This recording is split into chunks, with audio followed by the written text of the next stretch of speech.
సహజత్వం ఆకర్షిస్తుంది అంతే. Single statement అంతేనా? ఒక గురువు దగ్గరికి ఒక శిష్యుడు వస్తాడు. నేను ఎన్నో చూశాను, ఎందరినో చూశాను, డబ్బున్న వాళ్ళని చూశాను, కార్లు ఉన్న వాళ్ళని చూశాను, కానీ somehow I'm attracted towards you. దానికి కారణం ఏంటి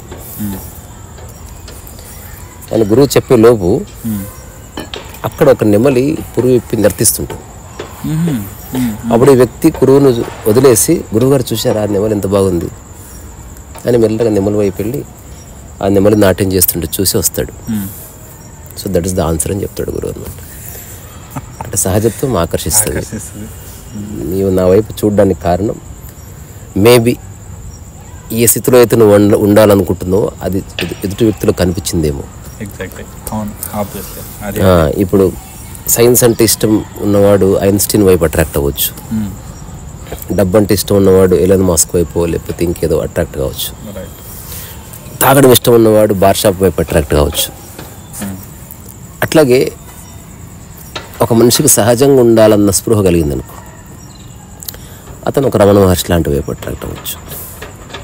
సహజత్వం అంటే ఏంది? ఒక వ్యక్తి ఎలాంటి ఎఫర్ట్ లేకుండా హాయిగా బతికిస్తున్నాడని అర్థం. అంతకుమించి వేరే డెఫినేషన్ ఏమి లేదు. మిగతా అన్నిటికీ నిర్వచనాలు ఉన్నాయి. To define Albert Einstein is difficult, but to define a natural person యాక్చువల్గా నీడ్స్ నో డెఫినేషన్ అనమాట, డిస్క్రిప్షన్ అక్కర్లే. చిలంగారు గురించి చదువుతున్నప్పుడు చిలంగారు బాలాంత్రపు రజనీకాంత్ శర్మ గారికి ఒక ఇంటర్వ్యూ ఇచ్చారు. ఇప్పుడు విన్నావా పేరు? అది బాలాంత్రపు రజనీకాంత్ శర్మ అని పేరు వినలే కానీ నాకు ఆయన ఆకాశవాణి రేడియోస్లో అప్పట్లో తొలితరం యాంకర్ అనమాట, వ్యాఖ్యాత. అప్పట్లో చాలా గౌరవప్రదంగా ఉండేది అది. అది ఇంటర్నెట్లో చిలంగారి ఇంటర్వ్యూ విత్ రజనీకాంత్ శర్మ అని కొడితే 2 ఎపిసోడ్స్ వస్తుంది. ఎవరైనా వినాలి. అంటే గుడిపాటి వెంకటచలం అనే ఒక సంచలనం, ఒక విప్లవాత్మకమైన భావజాలం ఉన్న రచయిత అన్నీ వదిలేసి అరుణాచలం వెళ్ళిపోయి అక్కడే ఉండిపోవడం ఏంటి అంటే, ఎవడైనా వదిలేయాలంటే చాలా కష్టం. రెండోది, ఒక కామన్ మ్యాన్ వదిలేయడానికి పెద్ద శక్తి అక్కర్లే. కానీ సక్సెస్ ఉన్నవాడు, డబ్బు ఉన్నవాడు, పరపతి ఉన్నవాడు, ఎక్కువ మంది ఫాలోయింగ్ ఉన్నవాడు, ఏదైనా చేయగల స్కోప్ ఉన్నవాడు, వాడు వదిలేయాలంటే ఎట్లా? ఈ వదిలేయడం గురించి చిన్న కథ నేను రాసిందే ఉంది. ఒక వ్యక్తి ఏడుస్తూ ఉంటాడు. అందరూ బుద్ధుడిని మెచ్చుకుంటున్నారు, రాజ్యం వదిలేశాడు, నేను వదిలేశాను, నన్ను ఎవరు గుర్తించడం లేదు అంటాడు. నువ్వేం వదిలేసావంటే నా దగ్గర చిప్పు ఉంది, దాన్ని వదిలేశాను అంటాడు. అంటే ఏది వదిలేసావో దాన్ని బట్టి నీకు గౌరవం ఏర్పడుతుంది. బోర్డు చిప్ప ఎవడన్నా వదిలేస్తాడు, రాజ్యాన్ని వదిలేయడం అంత ఆశమాషగా. అందుకే బుద్ధుడు అది కూడా ఇంపార్టెంట్. ఇప్పుడు నేను నాకున్న ఆస్తి అని నా గుడిసెని వదిలేసిపోతే వాడు పట్టించుకోడు. కానీ ముఖేష్ అంబానీ కొడుకు వదిలేసిపోయాడు అనుకో, రాహుల్ గాంధీ వదిలేసిపోయాడు అనుకో, అఖిలేష్ యాదవ్ వదిలేసిపోయాడు అనుకో, కేటీఆర్ వదిలేసి సన్యాసం తీసుకోవడం అనుకో, it will be A talk of it. ఇప్పుడు కేటీఆర్ లాంటి వాడు ఎవడో అన్నీ వదిలేసి, రాజకీయాలను వదిలేసి, నాకు ఇక ఆసక్తి పోయింది, ఈ చిన్న జీవితాన్ని హాయిగా గడిపేస్తా అంటే ఇప్పుడు ఎంత ఫేమస్ అంత కొందరట్లు ఫేమస్ అవుతారు. కానీ ధైర్యం సరిపోదు, ఎందుకంటే దట్ ఈస్ సో ఎన్చాంటింగ్. దాన్ని ఎందుకు వదిలేస్తారు? సో చిలంగార ఇంటర్వ్యూలో అంటారు అనమాట, రమణ మహర్షి వైపు ఎందుకు అట్రాక్ట్ అయ్యాను? అతనికి ఒక అందం లేదు, గొప్ప అందం లేదు, I mean to say physical రియాలిటీగా. ఒక ఎనిగ్మా ఉంది కానీ అందము లేదు ఫిజికల్గా. తర్వాత గొప్ప వాక్చాతుర్యము లేదు, అందమైన కంఠము లేదు. ఎందుకంటే అతను ప్రాక్టికల్గా చూశాడు కాబట్టి. చూడని వాడు ఊహించుకోవడం వేరే. గొప్ప ఆరేటర్ కాదు, చాలా కాఠిన్యం కూడా, హార్ష్గా చెప్తాడు. అసలు నువ్వు వచ్చి ఏడుస్తున్నా నీ వైపు చూడ్డు, చూసేవాడు కాదు. ఆయన ఉద్దేశం ఏంది? నీ ఏడుపు నీది, నా మౌనం నాది. అంటే నువ్వు నా కోసం ఏడుస్తున్నావేమన్నా, నీకు ఏడవాలనిపించి ఏడుస్తున్నావు, ఇక్కడ ఏడుస్తున్నావు అంతే. మరి ఎందుకు అట్రాక్ట్ అయ్యాను అన్న తర్వాత చిలంగారి చెప్తారనమాట, అతను జ్ఞానంతో నిండి నిబిడీకృతమైన మౌనం, అది ప్రకృతి స్థితి. ఇది నేను జోడిస్తున్నమాట. Probably that might be the reason నేను అతని వైపు అట్రాక్ట్ అవ్వడానికి. సో ఒకవేళ భూమి మీద ఎవడైనా అత్యంత ఈజీగా అడాప్ట్ చేసుకునే ఒక జీవన విధానం ఏది ఉందంటే ఒక సహజమైన జీవన విధానమే. మిగతావన్నీ అడాప్ట్ చేసుకోవాలంటే నీకు స్కిల్ ఉండాలో, లేకపోతే నువ్వు ఒక ప్రత్యేకమైన కుటుంబంలో జన్మించాలో. ఇప్పుడు చంద్రబాబు నాయుడు గారు కొడుకు ఉన్నాడు అనుకో, అతను మినిస్టర్ అయ్యాడు. మినిస్టర్ హఠాత్తుగా అవ్వలే, దానికి ఒక గ్రౌండ్ ఉంది. ఇప్పుడు ఎలాన్ మస్క్ కొడుకు ఎగ్జాంపుల్ ఉన్నాడో తెలీదు, ఒకవేళ ఉంటే ఆ కంపెనీకి సీఈఓ అయ్యాడు అనుకో, ఆల్రెడీ గ్రౌండ్ ప్రిపేర్ అయింది. సో కొందరికే కొన్ని అయ్యే అవకాశాలు వస్తాయి, కానీ అందరికీ సహజంగా ఉండే అవకాశం అయితే ఉంది. దీనికి ఎవరి సహాయం అక్కర్లే.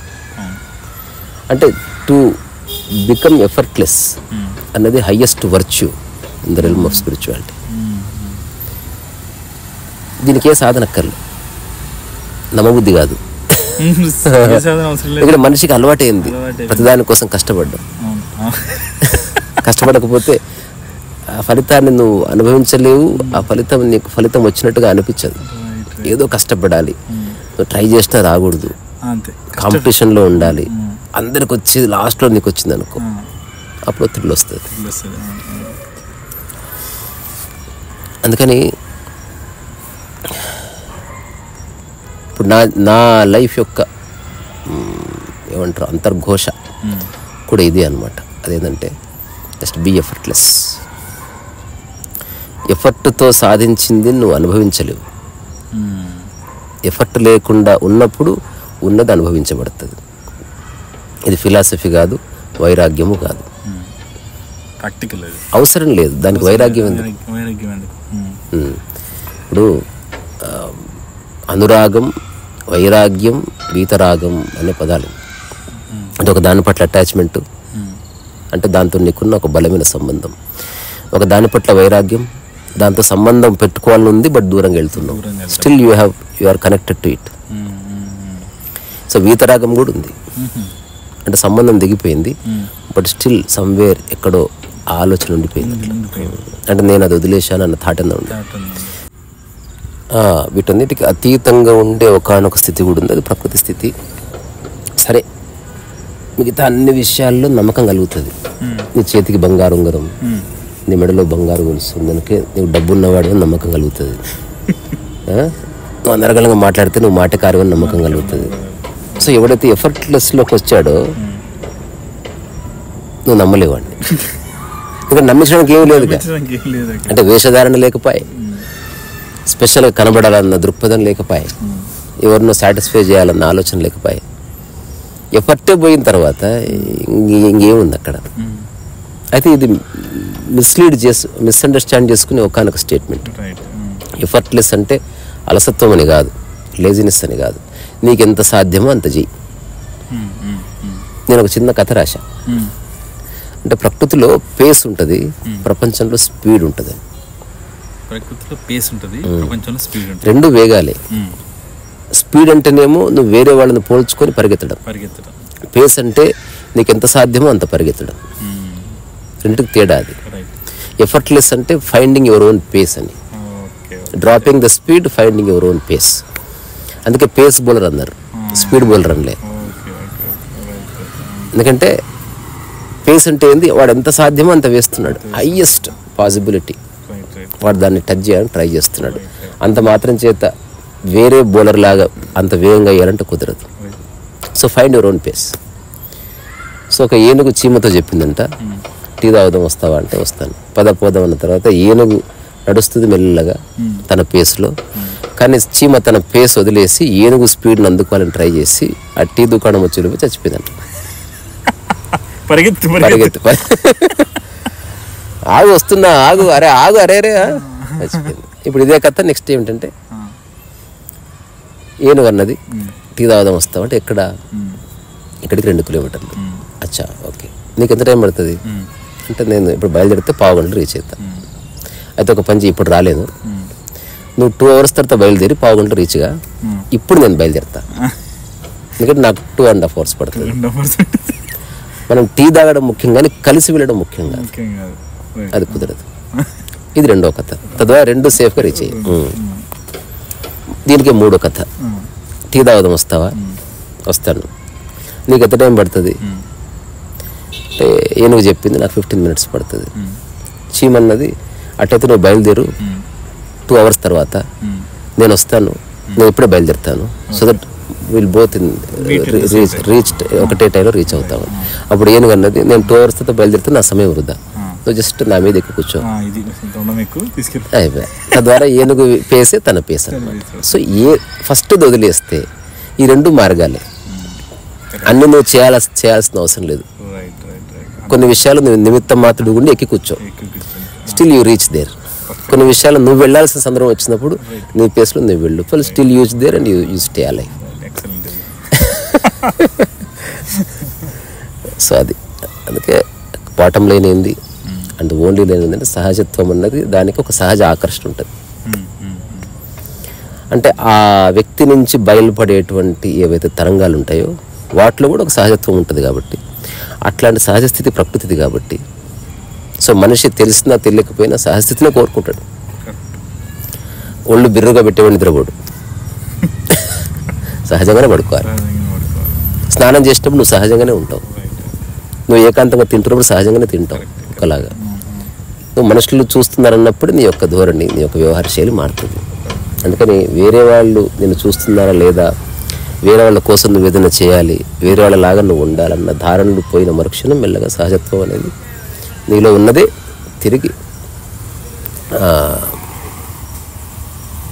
ఆవిర్భావం జరుగుతుంది. అంటే తిరిగి మళ్ళీ రివీల్ అవుతుంది. ఇప్పుడు చాలామంది కూడా ఇప్పుడు ఎవరైతే మీ టాక్స్ని రోజు వినేవాళ్ళు వాళ్ళందరికీ కూడా న్యాచురల్గా లైఫ్ని లీడ్ చేయాలని వాళ్ళకి ఎక్కడో బలంగా ఉంటుంది, కానీ వాళ్ళు దాన్ని లైఫ్లో ఇంప్లిమెంట్ చేయలేకపోయారు, ఆచరించలేకపోయారు. అందుకని ఆ లోటుని మీరు చూసినప్పుడు భర్తీ అవుతుంది వాళ్ళకి. సో వాళ్ళు అట్లీస్ట్ ఒకళ్ళు చేసే వ్యక్తి ప్రాక్టికల్గా ఉన్నాడు అని చూసి ఓకే ఇది అచీవ్ చేయొచ్చు, ఈ రోజు కాకపోతే రేపేం చేద్దాం, కానీ ఆ హ్యాపీనెస్తో ఉన్నారు. అందుకని వాళ్ళందరూ కనెక్ట్ అయిపోతారు. అంటే ఇప్పుడు ఎవడైతే అపార్థం చేసుకున్నాడు ఉంటాడో వాడు ఎప్పుడు అపార్థం చేసుకుంటాడు, వాడు దేనిగా అపార్థం చేసుకుంటాడు, అందులో డౌట్ ఏం లేదు. అండ్ అట్లాంటి వాళ్ళందరికీ ఆల్ ది బెస్ట్. అంటే ఇప్పుడు అందరూ ఏమంటారు, కొందరు అట్లీస్ట్ ఒక 2-3 they have that cynical mind and I respect that. అంటే వాడు అన్నిటి అలాగే చూస్తున్నాడు, ఏదో నిరాశలో నిస్పృహలో తన స్థితిని వేరే వాళ్ళతో పోల్చుకొని ఇదంతా చేస్తుంది పేరు ప్రఖ్యాతుల కోసం పెద్ద కథలు చెప్పి వాడు అనుకోవచ్చు. ఎందుకంటే వాడు నా పొజిషన్ ఉంటే అట్లా చేస్తాడని అర్థం, అది వాడి ధోరణి అంతే. దాంతో మనం పోరాడేది ఏమి లేదు. ఏదేమైనా నీ జీవితం నీకు తెలియాలి, నువ్వు ఎట్లా ఉన్నావు అంతెందుకు. పరమహంస గొప్పవాడే, రమణ మహర్షి గొప్పవాడే, నేమకరులు గొప్పవాడే, అట్లాగే రకరకాల ఫిలాసఫర్స్ అందరూ గొప్పవాళ్ళే. అంత మాత్రం చేత ప్రపంచంలో ప్రజలందరూ వాళ్ళని ఆరాధించలేదు. కొందరు పరమహంసను పట్టుకున్నారు, కొందరు రమణను పట్టుకున్నారు, కొందరు నేమకరులను పట్టుకున్నారు, కొందరు మీరాను పట్టుకున్నారు, కొందరు నిసర్గదత్తను పట్టుకున్నారు, కొందరు కృష్ణమూర్తిని, కొందరు ఓషోని, కొందరు సద్గురుని. అంటే అర్థం ఏమిటి, స్టిల్ అందరూ గొప్పవాళ్ళు అయినప్పటికీ few things you don't like in Ramana Maharshi, అది నీకు సద్గురులో నచ్చాయి, వెరీ గుడ్. అట్లాగే రామకృష్ణ పరమహంస ఆయన చెప్పేది మనకు అంత కరెక్ట్ కాదు, బట్ ఐ లైక్ నేమకరులు అనొచ్చు ఒకటి. అట్లాగే కొందరు జీరస్వామి నచ్చొచ్చు, ఇట్ డజంట్ మ్యాటర్. నీ లక్ష్యము ఆధ్యాత్మిక పరంగా ఒక్కటే, వేరే వాళ్ళతో పోల్చుకోకుండా ఉండడము, నీ సహజ స్థితిలో నీవు రమించడం, అంతకుమించి వేరే తాత్పర్యం ఏది లేదు జీవితానికి. మంచి పార్కులు కూర్చొని చేసిన ముచ్చట ఇది సరస్సు వయసు, సహజంగా ఉంది, ఎఫర్ట్లెస్గా ఉంది. ఈ చెట్టు ఇంత ఎఫర్ట్గా తల ఊగిస్తున్నాయి, పోలిక లేదు కనుక అంత బాగుంది.